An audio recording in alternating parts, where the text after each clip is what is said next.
สบายดีทุกคนเจ้าฮู้บ่มื้อนี้ข่อยสิพาเจ้าไปเฮ็ดหยังข่อยสิพาเจ้าไปเบิ่งเกี่ยวกับงานอาสาสมัครหรืองานเกี่ยวกับเด็กน้อยที่เป็นงานเกี่ยวกับช่วยเหลือเด็กน้อยและมีกิจกรรมเกี่ยวกับเด็กน้อยซั่นไปเบิ่งกันเลย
Sometimes the less love, but sometimes it hurt instead. You know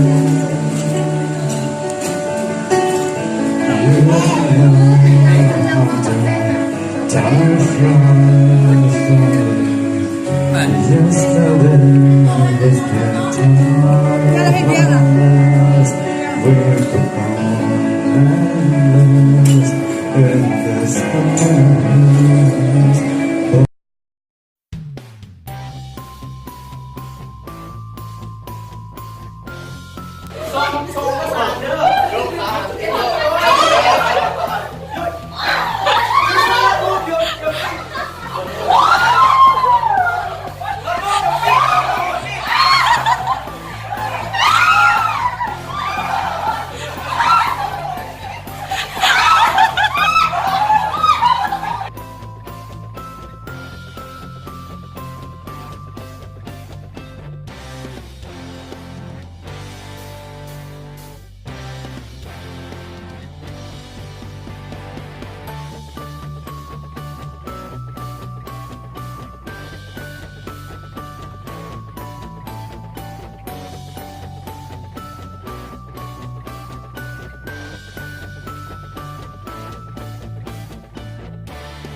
วันนี้ก็มาได้กินเนาะเฮ็ดด้วยแป้งแล้วก็มีซีน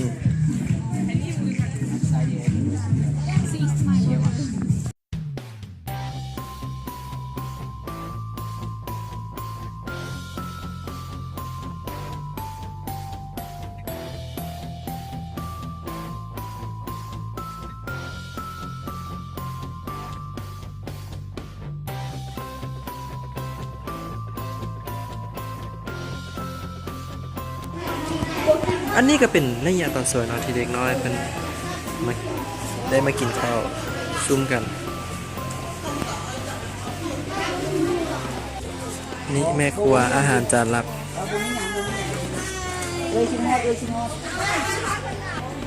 นี่คือ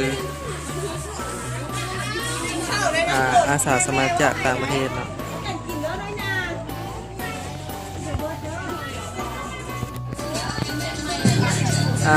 จะรู้สึกยังไงที่ได้มาจัดกิจกรรมนำเด็กน้อย รู้สึกว่าทั้งมวลทั้งมันเฮฮา โดยขอบใจ อันนี้ไม่หยัง อันนี้เป็นรางวัลที่พวกเขาได้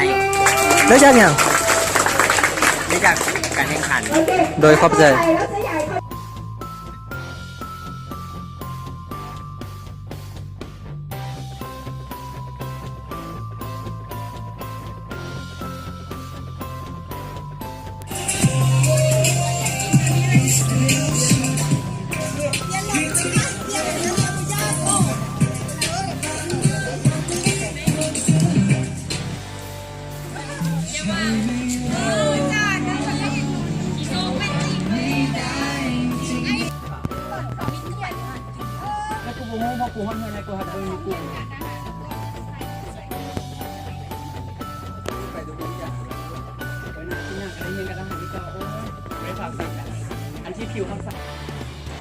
จ้าเอทุกคนเป็นยังไง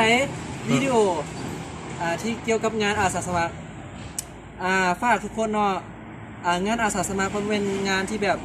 ถึงมันจะไม่ได้เงินแต่ว่ามันได้ประสบการณ์และได้ความรู้หลายอย่างกะขอขอบใจเนาะที่เบิ่งวิดีโอนี้